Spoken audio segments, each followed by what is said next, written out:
And the whole sum of somebody's life is time. If you are celebrating your birthday, you are celebrating time, nothing else.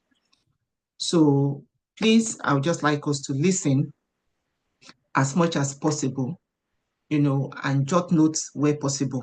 That is fine. It's not something that you just listen to. It may just sound casual, but you just start trying out some of these things. You will realize that honestly, you've been wasting time. And time waits for no man, like is commonly said. So the first thing I'm going to start up with this morning is budgeting. And the reason why I start talks like this with budgeting is because a lot of us, we budget here. This place that I'm touching here. You know your salary off by heart. And a lot of us deceive ourselves by saying, I know all my expenses. I don't have to write it down. Oh, I spent that much last week. I spent that much last year. But we've forgotten that this thing that I'm pointing at can fail you. It cannot always recall everything about your expenses. It cannot always recall everything about your earnings. What is going to help you is you writing down things. And until you've written down something, you cannot cause a change to happen. You cannot.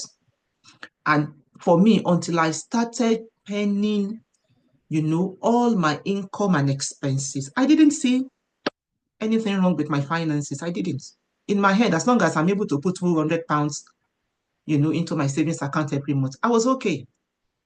I was okay. Even if it means that I have to still spend credit card, at the end of the month, that £200 that was keeping away to me, that was the best that I could do. And I was fine.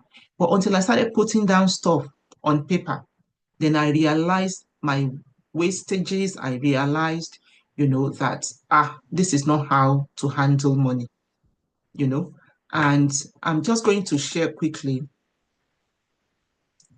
a template that I have created from scratch. So this is my brainchild that I had worked out myself. Screen.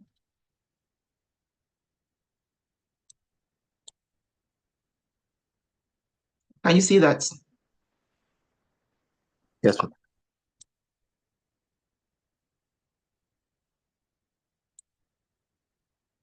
Can you see the sheet? Yes, ma'am. Yes, Okay. Yep. Okay. So let's see. And so this is what it looks like. All those numbers there are fictitious. They are not any number that belongs to anybody. So that is what I would normally use to practice. So what this, the reason why I've left in the numbers is so that I can see the charts that you would get once you plug in your number. So what this budgeting template is telling me is you put in here, so anything that is grayed out is formula driven. So you don't have to input anything. So here, the first point is to choose the month that you are in. So I've done it up to December. And you will see at the bottom there all the different months up to the total. So here at the end of the year, this is just like your finance report card. It shows you everything that you've ever spent money on. It shows you the actual debts paid, the bills paid, whether you actually meant your savings goals or not. And if you did, how did you split, what you had saved? How did you split them into different pots of investments? So it would give you all of that. And then you see the chart of, what exactly, is taking your money, so much in the year. But before you even get to the end of the year, on a monthly basis, that is the kind of questions you'll be asking yourself. By the time you've plugged in all the numbers, you just come to where the expense breakdown is. Oh, why is this so high? What am I doing here? What is wrong with my motor vehicle? What is wrong with my insurance? Food and groceries and all of that. So it's a conversation that everybody will be needing to have. In your place of work, they do their budgeting on a regular basis. That is why the company knows when it needs to lay off people or not. They don't leave it till the end of the year. So RBS, Nationwide, HSBC, they have a dedicated department looking at budgets, isn't it? They don't do any other thing. All they look at is these numbers. They look at staff expenses, especially. They look at IT expenses. So they look at the main goal for them in the year, how much that is costing. They now look at lesser goals that may not necessarily impact them achieving that bigger goal. And they now begin to look at that to cut it. That is why they will come to finance team and cut 5,000 people out of maybe 5,500, because they are looking at numbers. Numbers is the one that is numbers are explaining to them what actions they should take in that organization. And you, the employee, if you are now failing to look at your numbers just as your company is looking, then who do you have to blame? There is a common quote that I saw somewhere. They said billionaires or the wealthy people, they spend 150 hours a year. I don't know how many days is that. 150 hours a year looking at their budget. But a poor person does not even have a budget to look at. No, she doesn't have. That is why the poor would always become poorer and the rich would always become richer, because they are dealing with numbers. They can tell their money where they want their money to go and not otherwise. Because the moment you don't know where your numbers are, somebody else will make your budget for you, spend your money in a way that you do not agree to. And the number one person in that category is the government. They take your tax, they take everything. If you have a business, if you don't know how to look at your numbers and how to portion your money, they just take it away as tax. And you have no idea what's going on, you know? So that is why this is really important. It's the starting point for everybody. So again, what this is telling us here is once you start your month, you come here, salary. How much are you expecting? If you work as a contractor, for example, you can't really tell because you don't know the number of days you'll be absent in the month. So you just put, okay, let's say I do all the days, I'm going to earn 2,000. But at the end of the day, maybe you had absences, you were not able to do your 2,000, whatever was the actual, you put it down. If you have other businesses or side hustles that you do, you list it here. That is when you now begin to say, okay, how much did I make last year? Like if you have a catering business, I had catering for 5 people, each one was £100. So that was 100 and £500. So let me budget the same for this month. So you put your 500 there. And at the end of the month, let's say you were just able to do 3, you put 300, you know? It shows that there's something always running in your mind about how to gain control over your earnings. And then you go on to the second job or second side also, whatever it is, you put that there, how much are you expecting? And this time you may even exceed what you're expecting. Maybe you did 750, you were expecting 250 there. That's good, that's a bonus. So maybe you have this e-commerce and business. You sell on eBay, for example. Last month you did £100. This month maybe you did 220. That's good. So all of your earnings, at the end of the day, you can see what you're expecting is 2,850, what you eventually got 3,270. And that will come up here, budget overview. Income received, you will see it there. And then your actual expenses will come to that. So once all your income are sorted, and you keep coming to this page to update it regularly. That is why I've left as many rows there as possible. If you are always adding stuff on a daily basis, you see you'll have space to add it. And then we now come to the expenses. And this is where, you have to be strict with yourself. These expenses, you see all these categories here? Are we still seeing the screen? Yes, we can see it, ma'am. Okay, that's fine. So all these expenses, for example, all of these categories, you don't input them or type them. I've already made them, as drop-down menu here.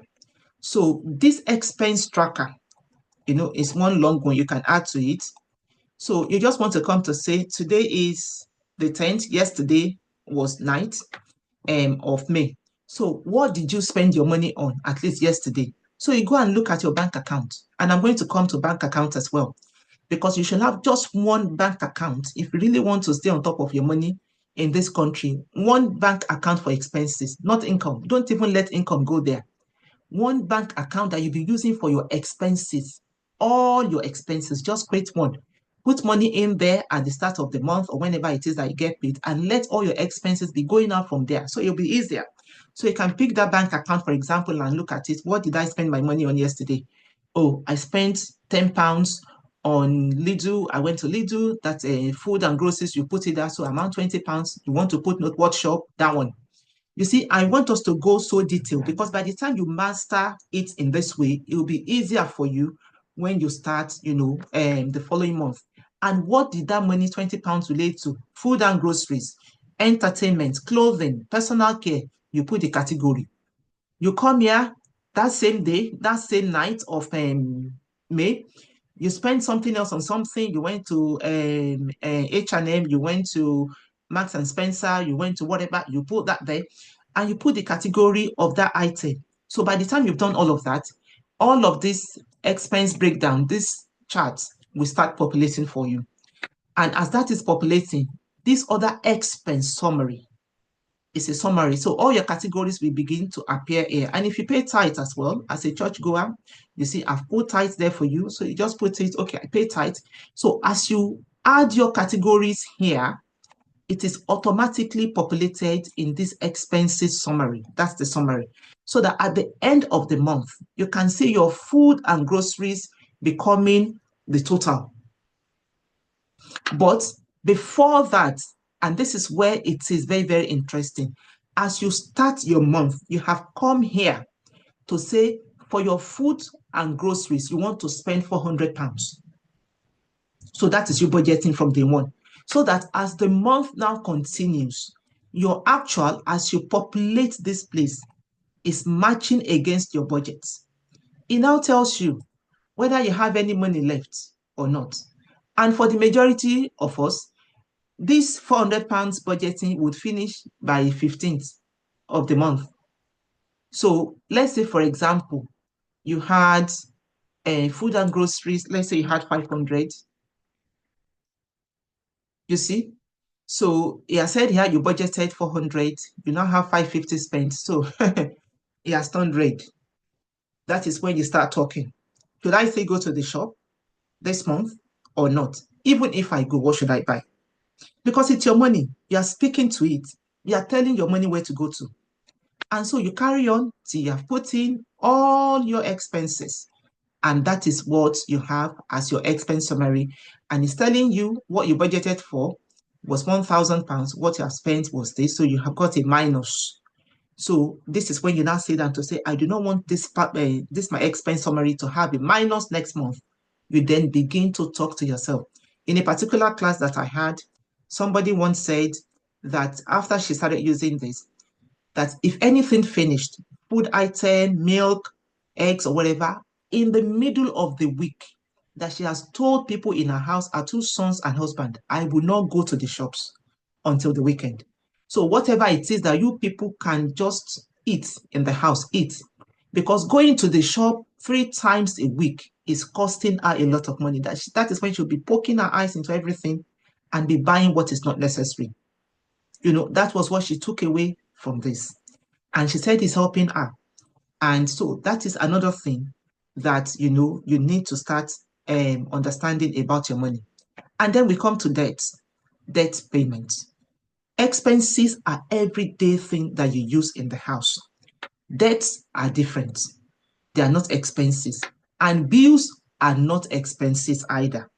All these categories, you have to understand them so that you know how to curb, going into debt, or how to curb your bills.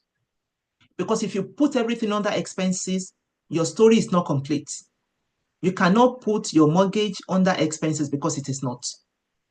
It is a bill or a debt, whichever way you want to look at it, because that is that money that you are owing somebody that you have to pay whether you are working or not. You can decide not to go to Lidl if you don't have money. But when it comes to paying your debts or your bills, you must. Even if you have told them that you are not working, you will sign an agreement to be paying a reduced amount on a regular basis. They will still take something off you. So once you have put that there, your mortgage is £800. How much did you pay? You paid 800. You have a bank loan, you have a car repayment, you have a loan from a friend. You have to put that there because, like the Yoruba will say, they are busy. So those are debts, and you have to put them here so that once you finish paying one, you are just like, I won't go into that debt again. Because you just want to be speaking to yourself that, look at this loan. If I hadn't taken this 150, now it took me 3 years to pay. 150 times 3 years. If I put that in my investment account, do you know how much I'll be having now? That is the kind of conversation you want to have because your organization, the people you work for, they have budgeting. They have budgeting. They are looking at this on a daily basis to see whether they can take your job away from you or take your colleague's job away from them. Anything that will save them money, they will do. So you have to be looking at your own money in the same way. And so you put in your bills, your phone bill, your gas, if you're renting, if it's not a mortgage, that's a bill you're paying, your gas, your broadband, electricity, whatever it is that you want to include. You can add more rows, however it is that you want, depending on, the items that you have to put there. And then once you've done that, do you still have, once all of that is done, this is when you now begin to talk. For some people, they may not have anything left for investment or for savings. Once they've paid and spent money on these expense items, paid off some debts and some bills. So when it comes to savings, they may not have anything left again to save because everything has gone into different pots. And if you're lucky to still have something, so this is when you then come at the start of the year to say, for example, in this country, if anybody has any ISA accounts, the maximum you can put there is £20,000 per month. Per year. So you could call me and say equals 20,000 divided by 12. So this one is telling you that on a monthly basis, did I get that right? Did I do 20,000? Yeah. So it just means that on a monthly basis, you must be able to save. Is that right? Yes. 1,667, into your ISA account.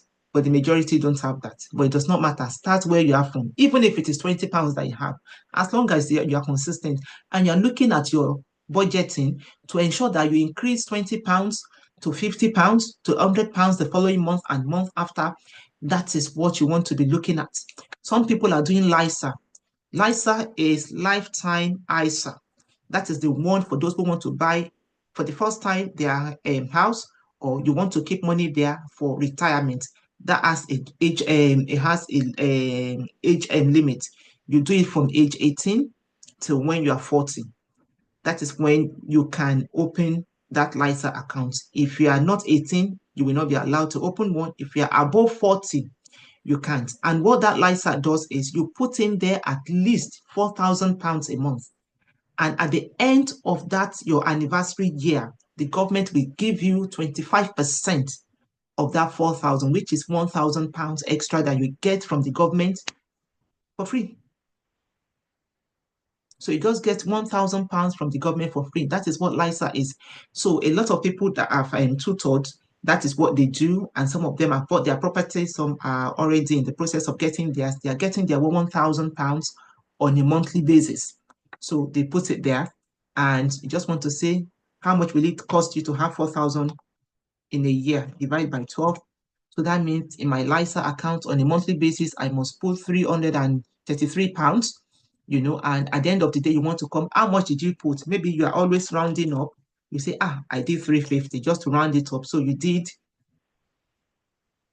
okay, your budget. Okay, sorry, that shouldn't be a minus. I'll look at that. That should be a good one. So anyway, it's not in red, so that means it's good, but the minus shouldn't be there. So meaning that you have done something good to yourself. So you are doing that. And if you are doing mutual funds, if you are doing government bonds, you may have come here to say, every month I want to be saving £100 into my mutual bonds, or I want to be doing £100 of government bonds, treasury bills. Maybe you want to do it here or in Nigeria. you want to include that. But I don't do treasury bills in the UK because the rates are just too tiny. I mean, it's just nothing. It's negligible. But in Nigeria, it's a lot. So you just want to put it there to say, I'll be converting £100 into Naira every month, and I'll be buying my treasury bills, just to cater for expenses that is denominated in Naira, and that one is there. And so on and so forth. And then you have your private pension. If anybody here has got their private business that you do, meaning that you are self-employed or you are a business owner, if there's any such person on this call, you are allowed to take money from your business up to the tune of £60,000 a year and put in your private pension. I repeat that, £60,000 a year, if your business can afford it. If you've made up to that, even if that is all your profits, before you calculate tax, you can wipe all of that money, swipe it, and put it into your private pension account. But make sure you open a private pension account, because the government will need to see the evidence of that at the end of the day. So let's say you have your income 100,000, that is how much your business has earned in the year, and all your expenses 40,000. 100 minus 40, you are left with 60. And instead of paying tax at 19% on the 60,000, you can swipe everything and put it in your SIP account, which is a self-invested personal pension. Everybody's allowed to have that. So if that is the only pension that you are allowed maximum of £60,000 in that account. Your business can pay or your self-employment can pay into that. It is allowed, but it should not be more than £60,000 a year. If it is more than that, you'll be taxed on the extra. So you can pull that there. And if you have a fixed deposit that you do, fixed deposit is somebody or maybe a bank has said, put in £1,000 here. At the end of 3 months, we'll give you 5% extra on it. So you want to put that there as your savings. So all of this in on one page will tell you everything about your money, where your money has gone. So that is why I would always like people to start with budgeting. If you don't budget, how would you even know what you want to save and how much you can save? You can't tell. If you are doing £200 every month and you think that's the best, until you plug in your numbers here, you will see that I can actually save more than £200. If I reduce this expense or if I take out this, then I will have £500 to spend. To save. But if you're not doing that, you will think you are king, saving just £200. So that's the conversation you want to be having based on that. And going back, coming to this side. So this is where you now begin to see how much, how your money, actually is split. You can say the total of this person's debt is 35%. So one thing they want to do is in the next 3 months, I want to cut my debt down to 30%. Your savings is just 9.5%. Some people don't even have. So this guy is still doing well. Some people don't even have savings. All their money goes on expenses. And your bills is 24. Their expenses is that. So meaning that out of 100%, the only good part, the only good part of them paying themselves at the end of the month is 9.5. So whatever percentage that is left, 90 whatever percent is going out to expenses, to debts and bills. That is one conversation that you want to talk about at the end of the day. And so this is, that topic number 1, budgeting and money management. Everybody knows how to make money, in the sense that if you need to make money, you know how to do it. It's either you get a job or you start a business or you start working as self-employed. That is how to do it.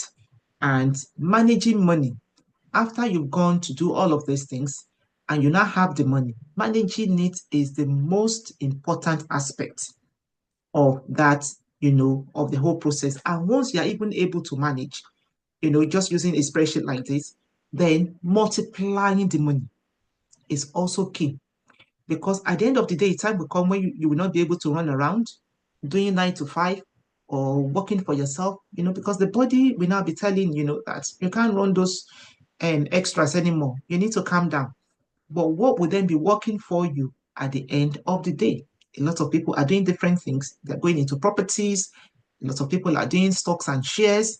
Lots of people are doing joint ventures, can bring in two, three people together. You may have the idea and not have the money. Somebody has got the money, has no idea. Somebody has got this. You come together, you form a company. You make sure you get a good solicitor to write out the deeds for you. You get a good accountant, to help you draw out how you plan and manage your money. And once you've made whatever it is you want to make from the business, you dissolve it. It doesn't have to be there forever. You dissolve the business. If there's nothing to transact anymore, you dissolve the business. And if there's anything to transact, you leave the business and continue to, make your money work for you. And we know the story of the talents, in the Bible, where the master came, he gave one 5 talents, he gave another one 2, he gave another one 1. Every Christian, as a matter of fact, everybody here on earth has a talent. And the talent owner, the person who gave us, is looking at how we manage and how we multiply. God is interested in all of this, including the money you earn. And the Bible says in Deuteronomy 28, verse 4, it says, blessed is the increase of your herds, meaning that, and blessed is the increase, of your livestock, meaning that anything that you have gone to do and you are paid in return, God expects you to save, from that. And then God is willing, or he has already put a blessing on what you have said, that blessed is the increase of that thing. So God is also interested in you having that extra return on what you have invested. And when you are investing, invest wisely. Don't do it foolishly. Learn some things. Go and do some research. Don't just do it like a foolish person. I don't care. Let me just throw my money there because somebody said it. Go and read a little bit, at least have an idea of what you're putting your money into. That is wise. And so for this one, that is everything I've got to say on on budgeting here. And so we move on to the next one, which is investment opportunity in the UK. Oh, somebody has got their hand up. Yeah. Thank you very much, Ma, for that session that you just took. So my question is, how does someone stay consistent, managing the budget, especially when it's not, at your fingertips? From what I can see, the template is something that you have on your system. So, having to now open your system and then check and then update it, how does somebody, have that discipline to stay consistent? It's not, I don't know how to put it, but, sometimes you get carried away with work and different things. You might not even have time to even maybe open your laptop in a week, so, how does like a regular person stay consistent, managing the budgets, having to look at it, Excuse me. Yeah. So Thank you. that is then a matter of responsibility. I won't lie to you. And I'm going to say this. I worked with a company while I was back in Nigeria. It was MTN. We were 4 people in the whole of the budgeting team. You see, we will budget till midnight, budgeting for a company. We'll get to work normally. We'll be there till maybe 12 p.m. 12 midnight, sometimes 1 a.m. And they would have to get, all these police vehicles and all of that to take each one of us to various places. It doesn't matter. It didn't matter then where we were staying. And we will still come back to the office as normal the following morning. Or sometimes they can just lodge us, somewhere on the island. But we were budgeting because it was the backbone of the business. Everything, all the numbers must be right. So that is where you get the discipline from. If a company can do that, that it doesn't matter what it costs, they can, tell their staff to wait behind and do this extra because the numbers must just be right because of a decision they are going to take in the morning. Then I should take the same measure, towards my own money. Sometimes I don't do it every day because, and the reason is I have just one account, dedicated account for my expenses. So I could just come on a Saturday like this morning or late night on Friday. Even while I'm watching a movie or whatever, my laptop is with me. I'm plugging in the numbers because it has to tell me something. Maybe I've got some, it just has to tell me something. So it's part of my habit.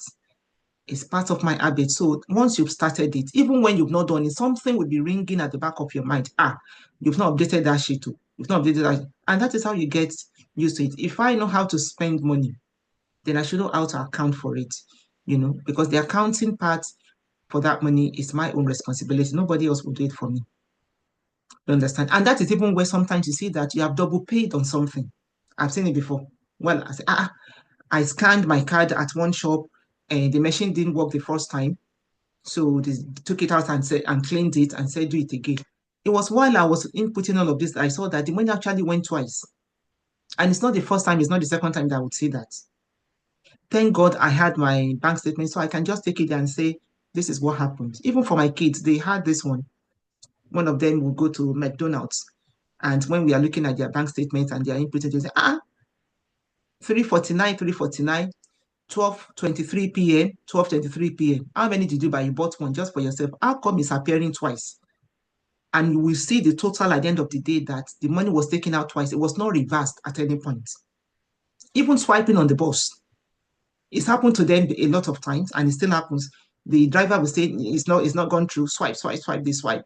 You see, there was even one that we saw.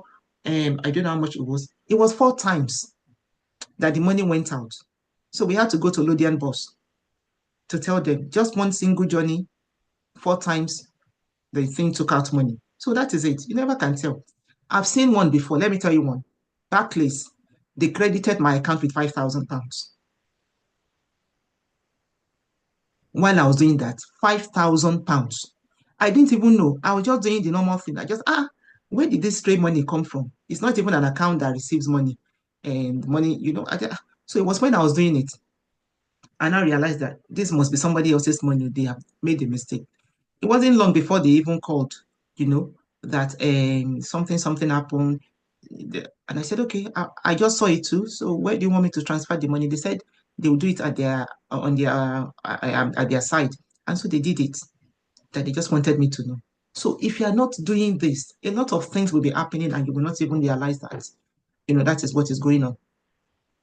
So it's consistency. You have to take that responsibility upon yourself. You wear it like a cloth and let it be ringing somewhere that you have not done it, you have not done it, that you have to do, because nobody else will do it except you want to employ somebody to be doing that for you and you'll be passing them your bank statement, just to include that, except you have somebody like that who can do that for you. Thank you very much. That's okay. So we move on to um, investment opportunity in the UK. So there are lots of things that you can actually invest in this country. I'm just going to share a page again. Let's see what we have.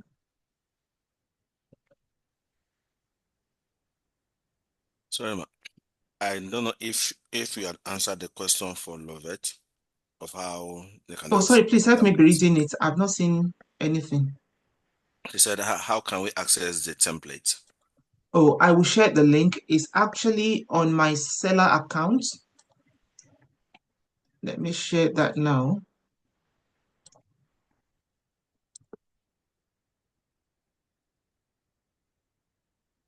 So that is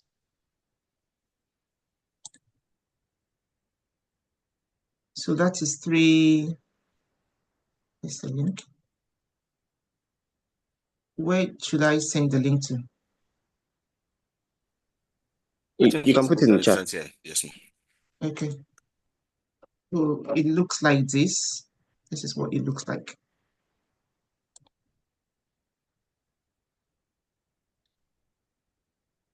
So that's what it looks like on seller. So it is $3.99. Yeah, it's $3.99. So, and I think it has some feedback there. Yeah. So I will just share the link and put that in the chat. Okay, so I will share that now. And what else? Let me quickly just do this. Is there any other question? None, ma. I think the issue of clarifying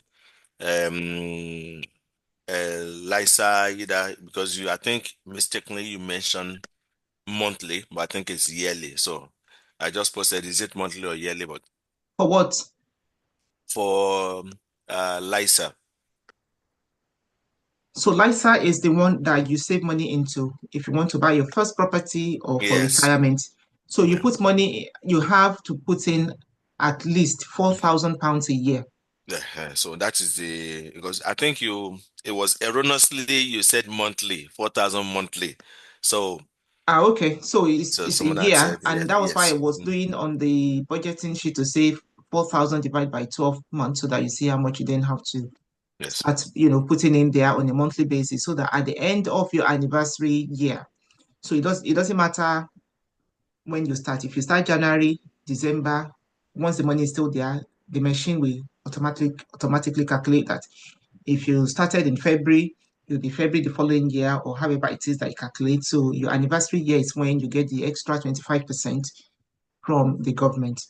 And so you keep saving, you keep saving. So if anybody has got their child here, or anybody that you just want them to have their own property at this particular age, just put it there for them. So if they have money or they are working, you can help them put some money in there. And if it is you yourself, and as long as you are within 18 to 40 or a few months to 40, you can still do it.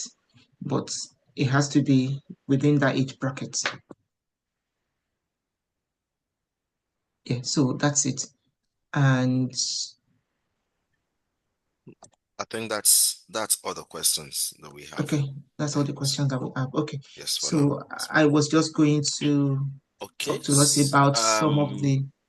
So probably we can take this question from Adironke before we go ahead. Does it mean ISA can be used to buy a property? You can use any investment to buy property. So what is with ISA is ISA, you don't get that extra buffer from the government. So if you are doing, for example, cash ISA, which I think you must have heard about. So your cash ISA is just you putting your money there. And because I'm still going to talk about it, it's one of the investment I was going to talk about anyway. So all the bank will just do is to put maybe 2%, 4%, or whatever it is that had been agreed when you opened your cash ISA. So there is stocks and shares ISA. That is where you now begin to buy stocks and shares instead of leaving it as cash. And so whether you earn dividends or the stock price increases, that is the benefit that you gain from opening that investment account. But with LISA, the government wanting to encourage people to buy property or invest towards their future, their retirement, they are now giving 1,000 extra. So if you put 4,000 in your ISA, the government won't give you £1,000.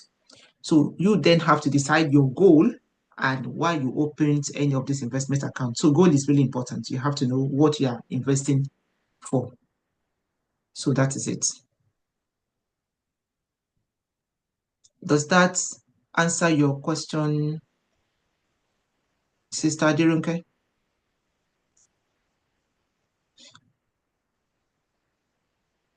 Okay, so you can use your ISA to do whatever. You can use it to buy a property. You can use it to do anything. It's your money. And you can leave it in there for retirement. Okay, so we move on to the next one, which is what you can invest in.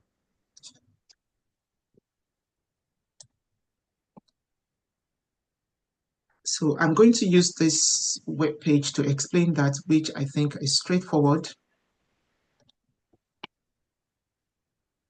And because it's got the details that I want to use.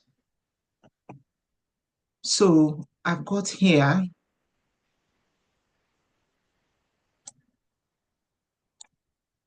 can we see that? Yes.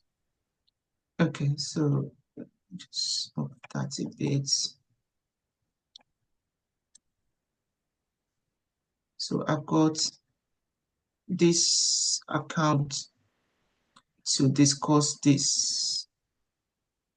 and it is for a reason, because you see all different kinds of investments as you will see in any other platform. So iGrapes Lansdowne is an investing platform, and what they do, sorry,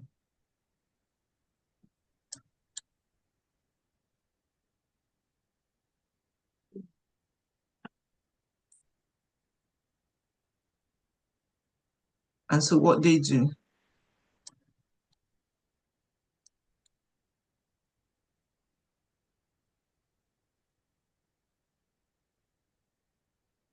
yeah, so it is an investing platform. So I've got an account with them, and I've been using them for, I don't know, maybe for more than 10 years. I can't even remember. It's been a long time anyway. So what they do is you can open an ISA account with them, or any other investment account that you choose to want to have. So I'm just going to come to their investing site, and it tells you all the investment accounts that you can open, and it's similar to any other investing platform like Vanguard, Trading 212, and eToro, and investing and engine, or whatever they are called, i.e., all of those, or Vanguard, or even JP Morgan, and a few other ones that you have all out there. So what this is doing is it tells you the different investment accounts that you can have. So like I said before, stocks and shares ISA. In the UK, your ISA account can be split into cash ISA, stocks and shares ISA, and lifetime ISA. That is for an adult. You can have your ISA account split into stocks and shares ISA, cash ISA, and lifetime ISA. So, and for your stocks and shares ISA, the maximum that you can have there in a year is £20,000. And what that means is any interest that you earn on that 20,000 is not taxable. It is not. So the government is not going to pry into that account and calculate or whatever your interest and take away any tax element. No, they won't. So again, your ISA can be stocks and shares or cash ISA. So some people will choose cash ISA for part of their 20,000, maybe 5,000, they might put it in their cash ISA. And the essence of that, is just to make it more, how do we call it now? To make it more flexible, you know, to make it more flexible for them. They don't want to hold all their 20,000 in stocks and shares. And some will just hold all of theirs in stocks and shares. And so when you now do stocks and shares, that is when you open an account with either Agraves, this investing platform, Vanguard, or any other one, and you tell them, okay, so you do a direct debit with them, or you do a standing order to say that this is how much I want to be putting it, and this is what I want to invest. This is the stock, or this is the share that I want my money to be invested in, and that is how you do it. And if you do cash only, you just put your cash. You are not investing in stocks and shares, so the cash will just be there. It will just be generating interest, But for your stocks and shares, for some of them, if you are choosing one that pays dividends, they will pay you dividends, into that same account. That dividend is not going to be taxed. So aside from the ones that are giving you growth, maybe you bought it for £50 a share, but now it's gone up to be £350. That one, when you then have to sell it, that is when you gain your profit. But if you leave it in there, you see that your money, in terms of your invested amount, is more than what it was based on the units that you bought. Sorry, was that a question? No, ma, I don't think so. Okay, that's fine. So that is one that you have, and sorry. Yeah. So fund and share accounts, this is where for those who like to, do trading. You just want to, you are watching the market, you want to see a particular fund or a particular share or a particular stock that, okay, it's £9 today. You buy it and keep it in the hope to sell it maybe next month when it appreciates so that you can gain, some money. So those who trade, that is what they do. And you can do your trading on most other platforms, and that is what traders do. But for that one, you must be sure that you understand the stocks you're picking so that you don't lose your money, because the stock that you pick today that is £9, you're hoping that it will be £20 in the next few months so that you can sell and, just cash in on that. It could be £7 at the end of the day, and then you lose your money. So some people, that is how they plan to invest their money. And lifetime ISA, I have explained that.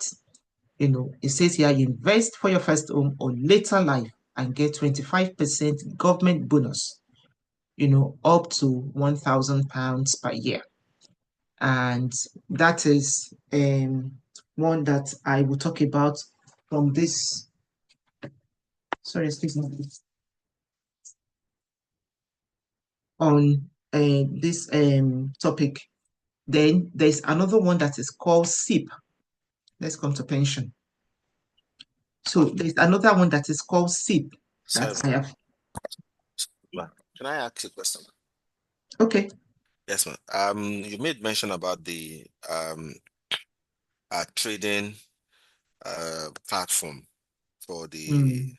So can someone who doesn't have any knowledge about trading but likes to trade, can the person still be involved in it? Is there any way that the company can do some help in terms of the trading? Is that possible, or is there something that could be available? You mean what company? You mean me? No, as in, so you made mention that the Agrips I gives give hands down. Yeah. opportunity, yes, for was it yes, fund and share accounts Yeah. where you can trade. So if someone doesn't have a knowledge about investing Yeah. globally, about how the market works, but loves to trade Mm-hmm. and wants to invest money in it, Mm-hmm. is the is the like, let's say, like Agrif, can they be helping one to trade the the Yes. fund or the funds? So most investing platforms don't take on that responsibility. Okay, yes, Yeah. that's So it's just to make um it clear. yeah, so most of them don't. But what I know Agrips has got is, for some of these investment, they've got ready-made investments. So meaning that they've got a group of certified um, investment managers. They had researched on some of these funds. Mm? And so they are clear about what the funds can do. And so they sit down all the time watching, the performance of this particular investment. And so they package it and sell it to people. But they will still expect you to look at it and understand it before you buy. So let me see if I can get one. See if I can get one quickly. Let's come to pension, for example. Okay, for this pension account, I've explained self-invested personal plan the other time. It is one way of making sure that you save for the future. And from your salary, if you are a salary earner, or for somebody who has their own business, that's one way of making sure that you keep some money away for the future. So what these people have got, yes. So instead of, if you don't know what to pick or how to, even once you start putting money into your SIP, if you open the SIP account, for example, that's the first thing you do. You open a SIP account, you can call them on the phone, they can guide you through how to do that. Once you've opened an account and you have no idea what what share or stock to buy, you can come to their ready-made pension plan, a simple investment solution managed by experts. So some people are managing that. So you will have that option. I don't think it's going to, yeah, it's not clickable. So you'll have that option once you open it. It will give you different options, on depending on your risk appetite. So it's a bundle of stocks and shares. So you can pick that. That was how I started with them way back. And those stocks that I chose, then I still have them till today because they are actually good and they are earning money, every now and then. Even with Trump's tariffs news, those stocks are still the same. And I'm not saying this for anybody to go and look at it. There's no point lying because it's not even my business. They are always showing me green. The only time they will ever show red is when it compares the price of yesterday to today, because it does that. It will say minus £3.21, minus £3, meaning that the rate of yesterday was either lesser or higher than the one for today. But overall, when you now have to look at how much I invested originally, say it was 1,000, it will still be showing me 2,000. The 2,000 mean it has never gotten down to minus 900. No. So that means that they know what they are doing. They are indeed experts, but it can cost a bit because the commission and the fees they charge is a bit more than the ones not managed by experts. So that's another thing you have to be mindful of. So you are paying them for that extra work they are doing or for that research that they are doing on these stocks. So does that answer your question? Yes, ma'am. That's Okay. Do we that's have any thank you. other question in the chat? None for now. Okay. Yeah, and just to check with everybody, is everybody understanding what I'm saying or anything strange? I think we can use our emojis or probably put in the chat, and if you want to unmute to Yeah, yeah, just yeah. So let's do that go ahead. quickly. Yes. Let's see. Anyone still confused? Yeah, so we're getting it, ma. Thank you. Okay. Okay. Just two people. Okay. So let's just move on. So where was I? Okay. So we're still looking at different um investment opportunity in the UK. So we've looked at ISA and we said ISA can be cash or stocks. And then we have looked at LISA. That's the one that's got to do with buying your first property, or for retirement. And we have looked at SIP. We're looking at SIP again. We have looked at you trading, to make profits. You put your money there to make profit. So SIP, like I said, is one way to put money away for your future. But one good thing about it is if you put money in your SIP, a lot of people, there was a class I had last week, it was a group of men, they were just telling me, why should I even be putting money away for my future? Because by the time I retire, I would only have like maybe a few more years to spend all of that money. And I'm just like, that is why information is really important. In this country, what happens is if you are doing self-invested uh, personal pension, if you are not 50, if you are not 55 years old yet, when you turn 55, you can take 25% of whatever it is you've invested in your SIP account as a lump sum, and you will not pay any tax on it. So once you clock 55, your provider, if it was Agrips Lansdowne, for example, they will write you to say you are turning 55 in few days. How do you want your money split? Do you want to leave in your 25% or do you want to take it now?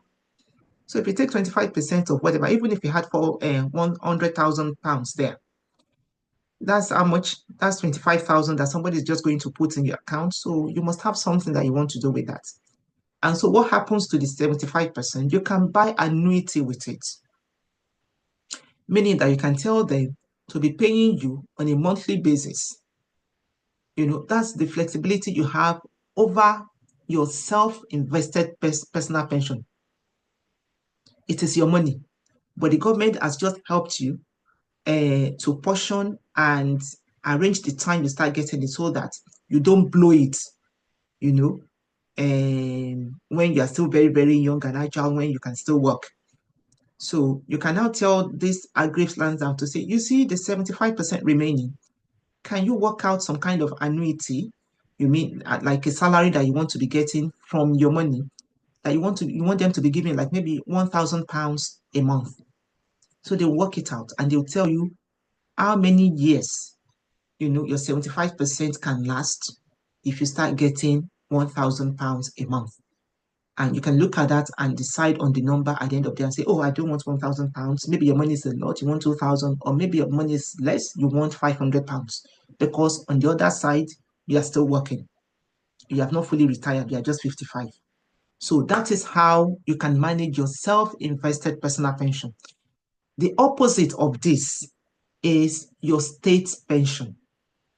State pension is the one that you pay into via your NI, your national insurance.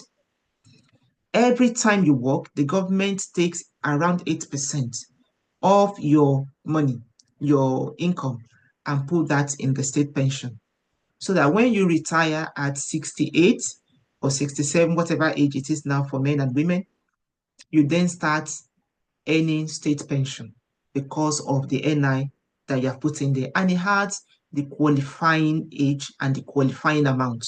So if the money you've put in there is not up to 10 years, aggregate of up to 10 years, when you retire, there's a way they will assess your own case and decide on what they'll be paying you as pension. It won't be a lot. But if somebody has put in a lot of money, over the years, you've got more than 10 years, they will assess also based on what you've put in and start paying you something at the end of the month. So that one, I'm going to tell you here, it is not something you can depend on. The government may not pay you. Just keep putting money in your NI. But if somebody is wise enough, they will go and open for themselves, a self-invested personal pension. It doesn't matter how much you put in there. It does not, or if you're working for yourself, that is what you do. If you are in an employment, you've got HSBC as your employer, you've got NHS as your employer, you can speak to them.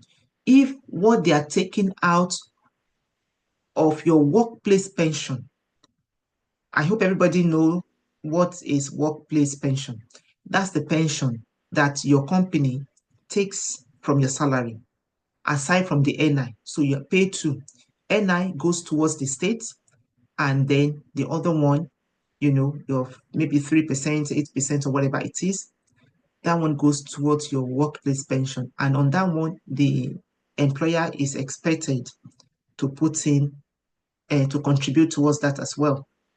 So, for example, if what you have told them to take out of your workplace pension is maybe 5% every month, and the company is doing maybe another 5%, so that means 10% is going towards your workplace pension, you may want to increase it and increase it to maybe like 10%, so that you are building that money.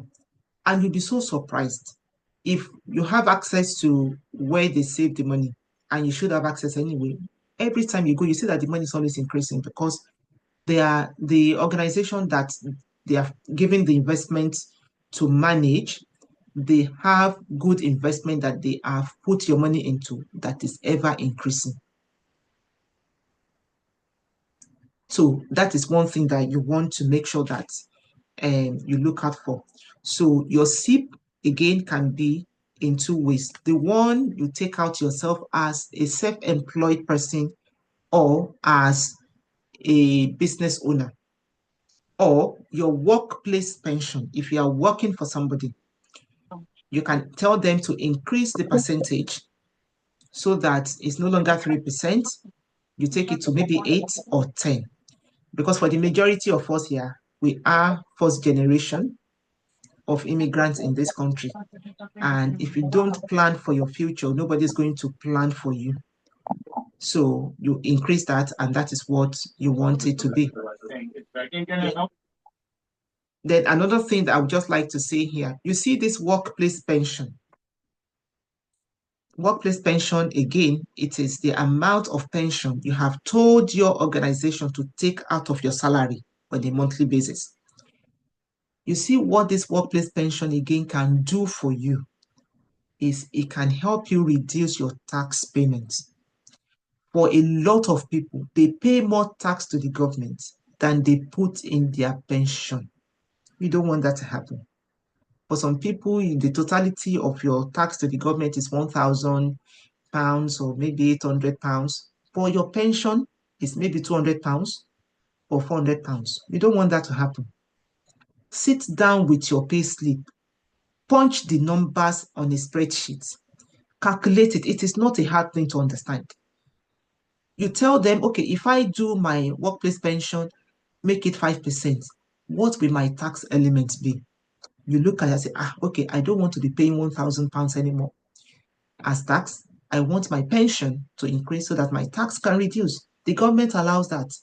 It's only somebody who is constantly looking at their numbers that'll be able to make that decision for themselves.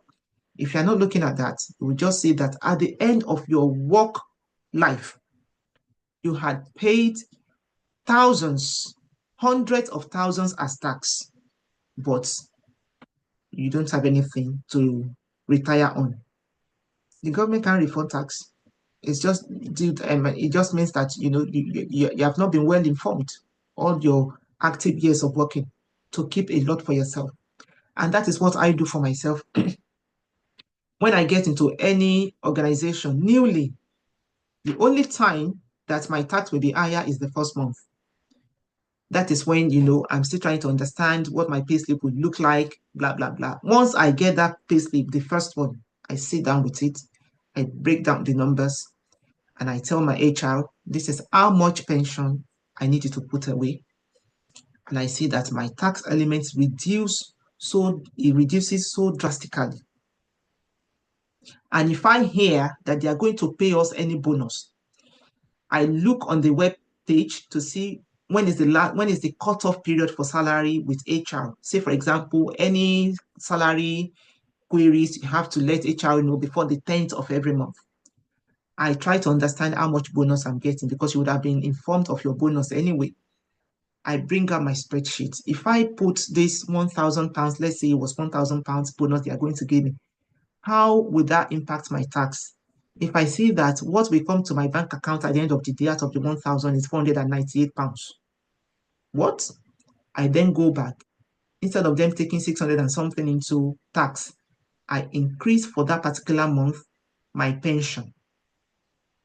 I increase it. It can be 20, it can be 30, it can be 70%. I increase it just for that month. And once that has passed, I go back to HR and tell HR, take my pension rate to what it was before so that they don't carry on my salary for the next month. And I'm now crying, for not being proactive. So that is what you do. It is you getting used to your money. And that is why I said that the budgeting thing actually works. That is when you have that conversation. All of these things I'm telling you is because I took that conscious effort. I was intentional with all of this. That is why I can share it with others. And you too can do the same once you've mastered your own money. And so we've talked about ISA, we've talked about LISA, we've talked about SIP and trading. So does anybody have any question around SIP and workplace pension? Because if you are working for somebody, workplace pension is your cup of tea. Is there a way we can have like a practical breakdown of this? Some of us may not be quite mathematical in our imagination, that we love to see it, like use an example of, okay, you have a salary of this, they pick this from your accounts, this is how much, without you intervening on anything, going to the HR. Imagine someone takes £2,000 monthly. The tax is this. This is how much the HR removes from your salary as the Yeah. as the So I've got intention. this So video. if there I is something, purposely did that. Sorry, doctor. Sorry to cut yes, in. ma'am. Yes, I madam. purposely did this for this kind of question. And the essence of me doing this video, it took a lot out of me. Honestly, it took creativity. Sorry, let me just get this out of the way. So what this is talking about is how to pay less tax legally with worked examples. And I purposely did that for questions like this. So here, I have a breakdown of somebody's salary. Huh? Can we all see that? Yes, ma'am. Okay. So this is this person gross income. This person lives in Scotland. This person lives in England. That's their personal allowance. That is the money that is not taxed at the year. Everybody gets that for free. So your taxable income is £37 minus that. We are looking at the annual income now. So this is what will now be broken down into 12 monthly salaries. So if you live in Scotland, which I believe most of us on this call, we are, the way the government will break down your salary is this. First, so this is the Scotland, this is our Scottish tax income tax bands for this year, 2025 to 2026, this one here.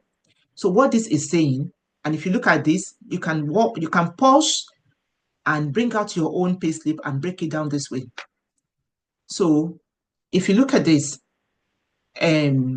they are saying that if you earn between £1 and 12,570, you are not going to pay tax to the government. So if that is your salary in a year, if they had charged you tax, you have to go back at the end of the year. So when it comes to April next year, you have calculated all your money because the financial year for the government is April to April, April 6th to April 5th.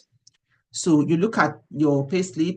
Once they give you your P60, if your salary is less than 12,570 and they've taken tax out, you can reclaim your tax element from the government. Call HMRC and tell them. They'll tell you to submit a self-assessment return. You get your money back.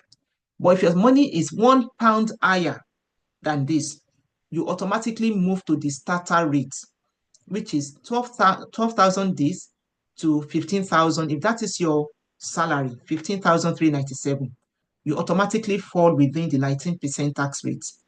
So if you are earning 24,860 for a year, they will now split your money based on these tax rates. So your first 536,000, will be based on 19%. And how did I get that? So if you come to the starter rate, the low end of your starter rate is 12,570, which is here. So I did a broad calculation so that anybody can understand it. You put the 12,570 here. The high end is 15,397.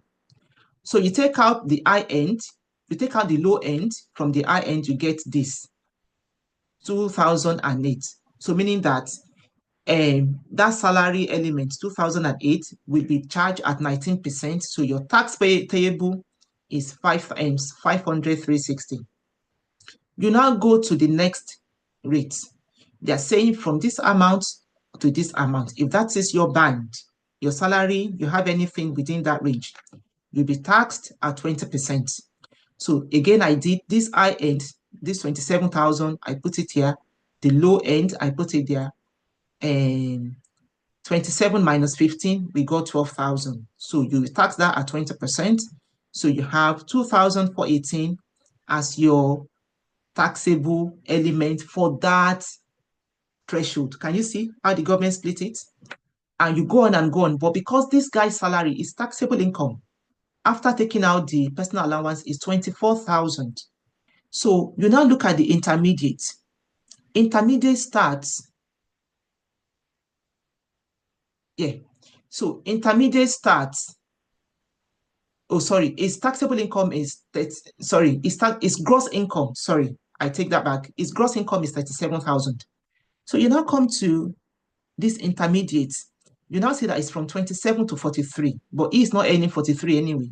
The maximum is earning is 37. So you now come here, you say the low end, 27, you put it there. Its maximum is 37, which is this amount here. So you bring it there. You do your minus again, you get 9,000 that. You apply 21% rate, it gives you this money as tax. So meaning that the total, so you now want to total all of this amount. You total it, you get 24,000, which is 857, which is the same thing as this 24,000, but due to rounding errors, rounding up, you have maybe £4 or whatever difference. So I did that. Just so you know, this one on my left, this part on my left, I took that from HMRC calculator online. And this is my expansion of this so that I'll be able to use that to explain my video, because I get this question a lot.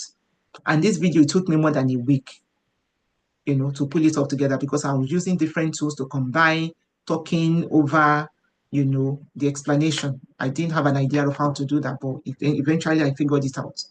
So, and you now see that this person's tax is now payable in a year is 5,000. So for somebody who then knows that this is your salary, that is it. Your company now say that they are going to pay you £1,000 as bonus at the end of the year. So you now come here, you have already put this on a spreadsheet.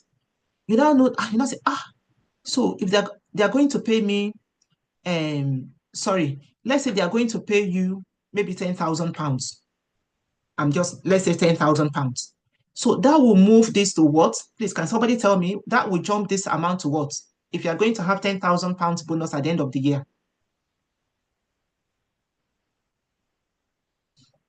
Are we following? Yeah, that'll be 47,430. It's only doctor that is talking. Where is everyone else? Are we getting it? Yes, ma'am. Okay. So if somebody is going to pay you 10,000 bonus, you've done so well, you over exceeded your objectives. So we are going to pay Samuel 10,000 extra. Once you are aware that they are going to pay you £10,000 and you already have this split on the spreadsheet, please, can you tell me what band rate are you then going to fall?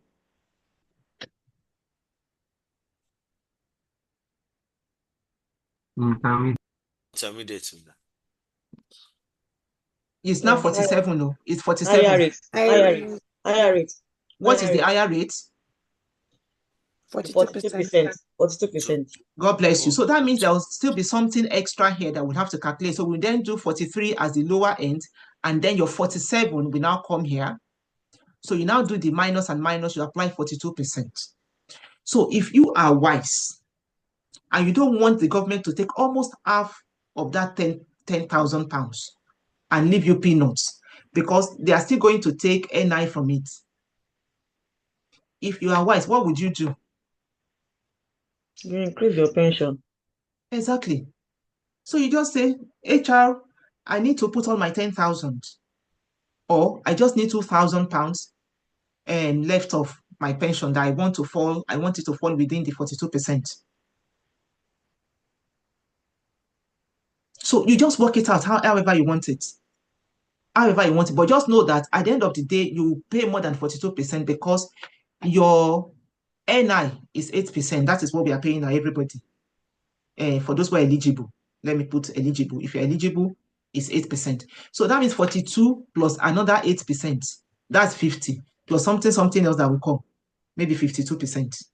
So what you have, 10,000 times 52, what you're getting is 48. So you're getting 4,800 from your 10,000. So this is why you have to be smart. The government won't work out this example for you. It's your responsibility. So this is what I use personally to work out what I want the government to take from my pension. From my salary. Once I heard if anybody is going to put £400 or any extra money or whatever, I just put it there. Or you can even come and aggregate all your side hustles, just put everything, all your total income, just put it. So that will just form your gross income here. All the businesses that you do, you sell stuff, you buy stuff, you resell, just add everything at the start of the year. take away your 12,570, what is left, and just plug in your numbers this way. You have done yourself the best service in that year. Does this make sense? Yes, Yes, ma'am. ma'am. Okay, so this is on my YouTube page. I will share the link as well. So I purposely did it for people in my church because they are always asking me questions and people are always bringing me their pay slips after service. Excuse me, help me look at my pays. I say, okay, there's no way I can explain this that you'll understand. I will do something that you sit with, and think and understand. So once you've understood it, it's going to work for you. So where do I put that again? Let me put that link somewhere. So if you just go there and please subscribe just to encourage me. I've got some other things to do. They're all in the pipeline, but it's timing for me. And if there's somebody that can help me with, let me just ask for that. If somebody that can help me with editing, I can just be passing it to you and you'll be helping me to edit. I will be so, so happy. So that is that one. And you just search for Funke Ogunjobi. That is it on there. And I've sent you the link. This will teach you a lot. It will teach you a lot and help you to manage your money as it comes so that you don't have the tax man just taking money off you anyhow. So that is that. Any questions on that?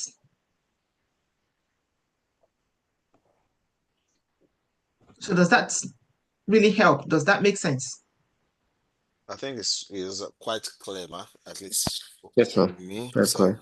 I think by the time we also look at the the videos again, and that will help. Yes. So break it Yeah. down. So you can actually sit up. If some people are still finding it difficult to understand it, it can be like a small project within the, you know, so and look at Okay. it. You can discuss it, as you want, just to help somebody who is not mathematically, minded, or I don't know. So it's just you can make it as a group discussion.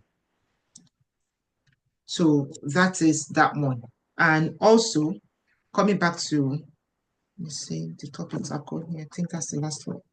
So we've looked at budgeting and money management, investment opportunity in the UK, and yeah, retirement and pension planning. We've looked at that also. So I don't do crypto. Sorry, I know I've got it. I know some people are really into it. They've mastered it. It's not something that I think about. No, it's not compatible with Microsoft Excel. Sorry, I think it's somewhere there in the notes that you can only use it with Google Sheets. If you use the budgeting templates with Microsoft Excel, all of the formula will just be jargons. You won't be able to use it. But it's only compatible with Google Sheets. It's there in the narration. Let's be honest, budgeting sounds boring. It's not the most. Sorry? Okay. I So, think it was like I just a was saying, discussion. okay, like I was saying about crypto, I don't do crypto because it's so fictitious. For me, it's not on anything. Nobody promises anybody anything if everything just goes down. But with your investment, we know in the UK, is the FCCS or whatever they are called, and the FCA, all of these things are well regulated. Please, before you open any investment platform, make sure that that investment platform is regulated by the FCA. You must read up on it. Some of them are not regulated by the FCA in the UK.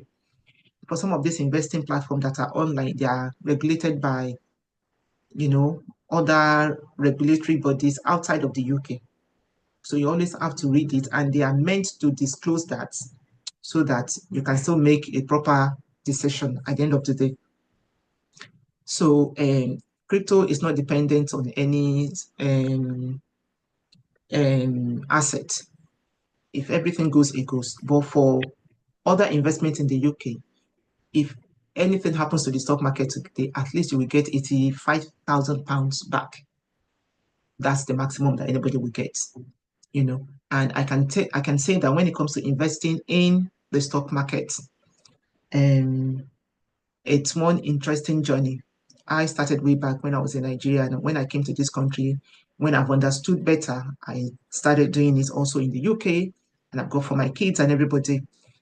I've seen different crash in the stock market. One was the 2008 when almost everybody lost their jobs, and everything rebounded. It came back. And another one was during COVID. Thank God I didn't even go near my investment at all because everybody was so consumed with people dying. I didn't even check. And I just woke up one day. I just opened my bank, one of my whatever. I just saw one investment gave me £10,000. Just one. I just what did I do?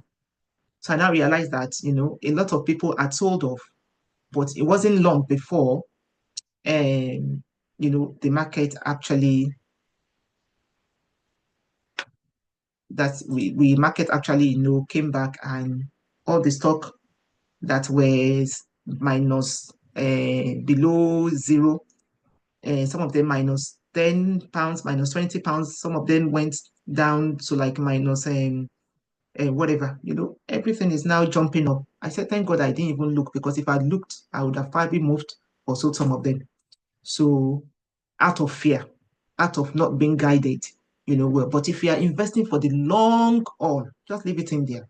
It will come back as long as it's a good stock and the company is not having any financial crisis and management is okay. It is when they're having a financial crisis that you can then start thinking of moving your money, but the company is solid. And it's just information going on around that is moving the market here and there. Just leave it in. It will come back to what it used to be. Which one was it? Nvidia and Apple. I think they were less than maybe $20 during COVID. See, now they are now 3 digits, 100 and something.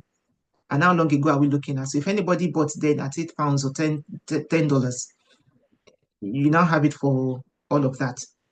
So that is it. And that is what I will say. And quickly, I'm going to show us. So if anybody is new here at investing, one of the safest ones that you can do, they are called ETFs. That is exchange traded funds. Maybe some of you already know that. And what that does is it helps you to put your money, spread it all across various companies. So in the UK, an example of the ETF is the FTSE 100. The FTSE 100 means that if you put £1 there, your £1 is split into 100 companies and then spread. So you don't have to worry. You don't have to be looking at the news. The companies in that bucket will never be less than 100, because we have investment managers working day and night to make sure that the companies there, they measure up to a particular parameter, and that they will never be 99. You will never see FTSE 99 or FTSE 101. They will always be 100, because there are algorithms working behind the scenes looking at capitalization of these companies and putting them there. So if one company is not doing well, it drops. They move another one there. An equivalent of that in the US is called S&P 500, meaning that if you put your $100 there, you get your $100 split between 500 companies. So you don't lose out. You can just be sleeping and be waking up. I don't check news as I am, because I don't have the time to be checking, what has gone wrong with Apple? What has gone wrong with this company? Because I've put my money in funds and ETFs. So I don't do individual companies. I know some people have the guts. That is what they like. They can put a lot into Tesla. They can put a lot into Tesco. They can put a lot into Amazon. That is what they want. I don't do individual companies. It all depends on what you want. That was why I said you must have a goal before you start. And I'm going to show us one ETF. It's called the VOEE ETFs. So this one here, just to show you how to look at, some of these stocks if you decided on going for any. And just to say that I do trainings, on a monthly basis. So if anybody wants to learn, more about this investment and all of that. So I do a monthly training. And if you want to do one-on-one, that is where you bring all of your income, all of everything, so that I can tell you what to do pertaining to you. This is one generalizing anything, and a few people who had done that, they are so grateful that they did it when they did. so that we can look at your income, we can look at your expenses, we can tell you, I can tell you what to do, what not to do, what to cut up, what not to cut up, better ideas on looking at one or two things so that, and we set a goal, a proper goal, a proper goal, so that you know how the people who are wealthy, how they think about their future. So I run that as well. I do a monthly one, a group one, and I do, I do one-on-one. But just so you know how to look at some of these things. So for example, if you're looking at a stock, so I'm looking at VOO, that's the ticker symbol. You can see VOO, that's the ticker symbol. Every stock has got their own symbol. So this one is VOO, it's an ETF. So it's telling you the market as of today is gone down. But this is not how to look at a stock if you decided to invest in this one. So you want to come to here, Max, for example, and you look at for how long has this stock been? It's been for since 2010. That's the maximum that it can give us. If you want to look, if you want to dig deeply into this, you can then look up online and read more about it. And you can see that it's always been growing. It's always been growing. So if I bought this 2010, how many years ago was that? 15 years ago, was it? Yes, ma'am. Yes. If I bought this 2010 for $100, let's say I bought 1,000 units then, or maybe 100 units.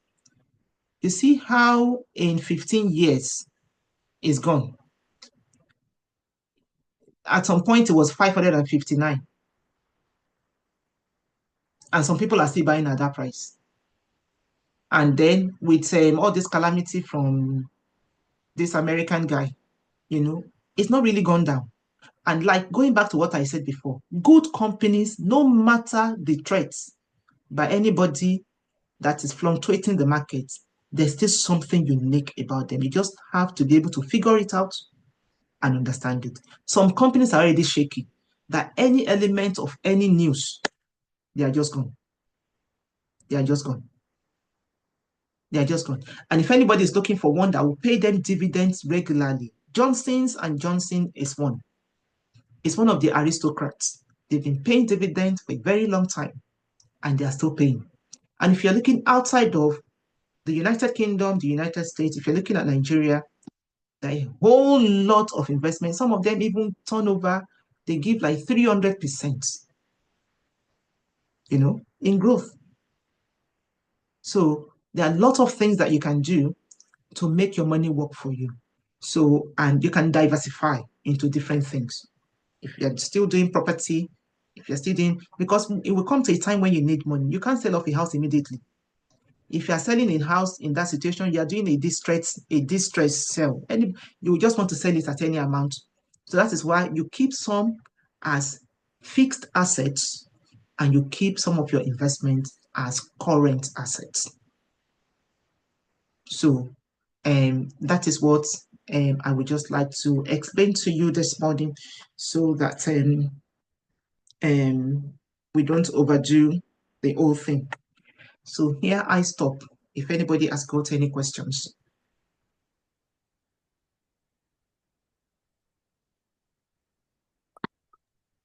Everybody is silent. Thank you very much, ma, for. Oh, okay, sorry.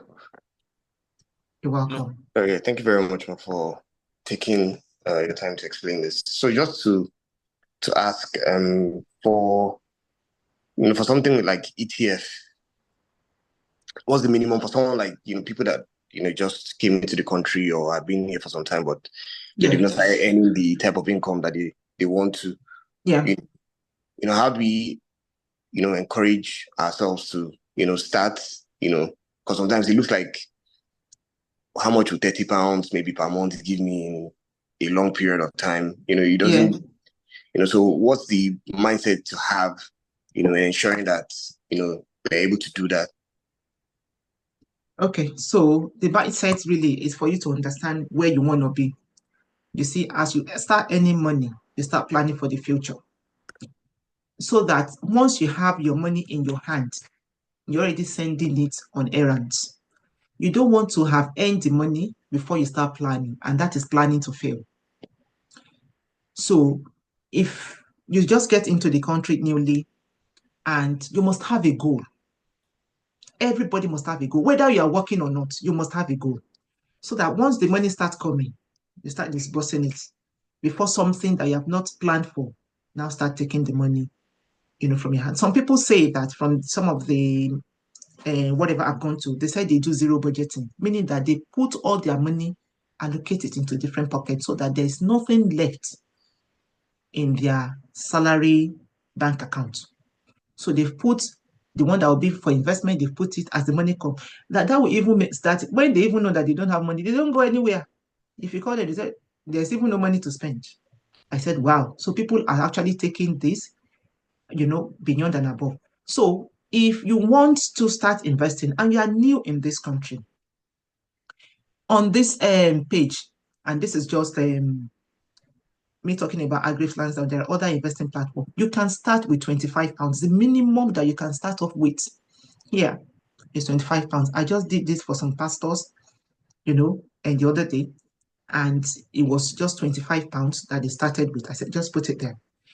Trading 212, that one says it's £1. You can start off with £1. And some other platforms, theirs is £100 that you start with. So you just want to break it down. Going back to the budgeting sheet, is it ISA you want to do?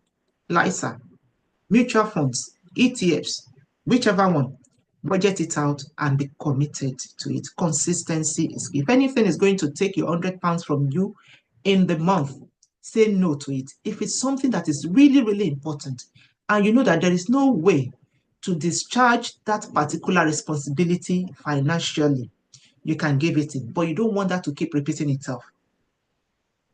So that is it. And by the time you have a goal, but you don't have enough salary to meet up, that is when you start thinking, what else can I use my life to do to earn me money? Because you have a goal. You have a goal. For example, for me, once I know that I'm going to get a budget, a bonus, I already have something that will take that money. Something tangible that will take it. It won't just be wandering in my bank account. It can't even happen. Before I start not minding my business and be doing what I shouldn't be doing because I've got some extra money. No. So that is how you do it. And you make sure, that you clear it. So for somebody who is new again, get a goal, open any of these investment accounts and be committed to putting money in. Again, Agrif Lansdowne is £25 to start with. Trading 212 is £1. Vanguard, I think it does 100 or 500, depending.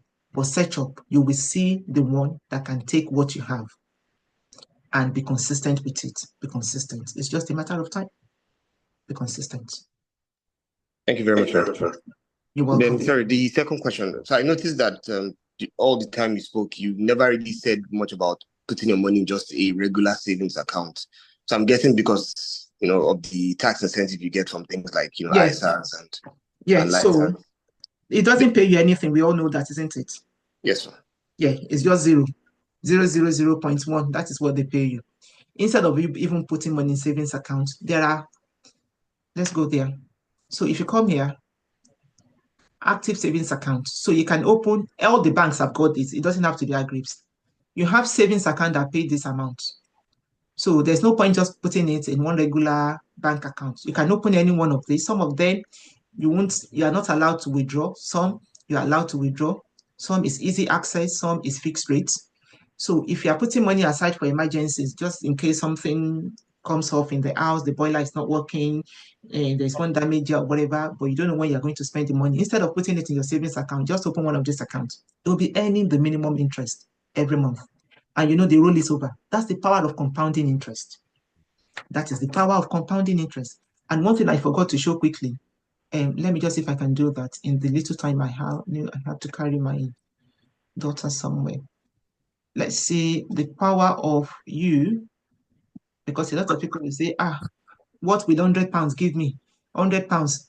I've spoken to lots of people 10 years ago to be saving £100. They said, okay, calculate for me how much I'll be earning on a monthly basis. I told them, they say, so I will now be wasting my time just to get to £2 on a monthly basis. Come and look at it. So even if you had £100 that you want to be saving, and you put it in there for 25 pounds. Before you know, 25 pounds goes like this. Let's say you have the minimum interest rate, 8, but some interest rates are even more than that. Some will give you 32%, some will give you 21, some gives you 17. And you put it in on a monthly basis. You put it for 25 years. See how much you will have at the end of 25 years. You see? So if you now look at it, the total money that you have put in, is 18,000. Mm. No, sorry, let's go. The total money you've put in It's is 30,000. Can we see it? 30,000. Yes. And your interest is even more. Mm-hmm. So that's the power of compounding interest. This is just £100. So if you are young in this country, you still have this much time ahead of you. Just put it there. Because a time will come in the future that you need cash like this. And you will not be able to sell that house. If that house is at the time selling for maybe 1 million and £1 million, then in 25 years, and you are in a distress situation, you will want to give it away for any price, isn't it? But if you have cash, you are secure. So that is why it's easy for people. You can imagine if that thing was giving you 15%. 15% too. And some investment will do that. This is how people make their millions. Can you see? The same total principal, but see the interest element. Who will in 25 years just dash you £298,000? Can we see life? Yes. That's it. So simple. So simple. So anybody new in this country, just make sure you get your thoughts together as you go. Don't throw money away. £100 will cost you this at the end of the time. Don't throw money away. Thank you so much, man. Do we have anyone Are you with any ready? question? Do I have anybody with any question? Sorry, one last question.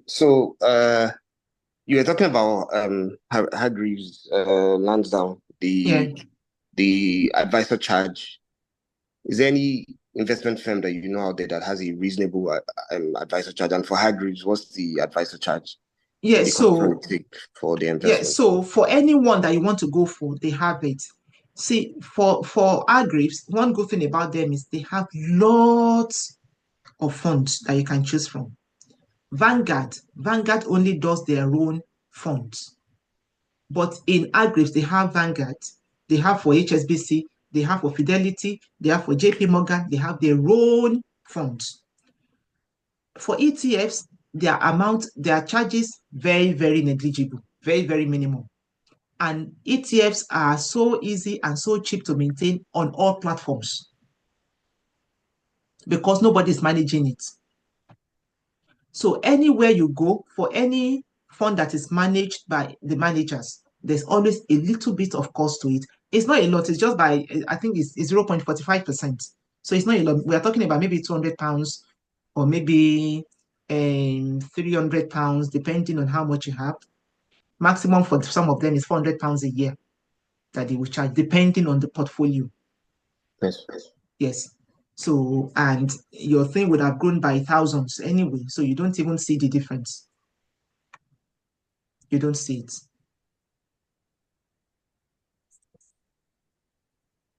Yeah. Thank you. Thank you. Thank you so much, man. You're It's been welcome. a very wonderful moment today.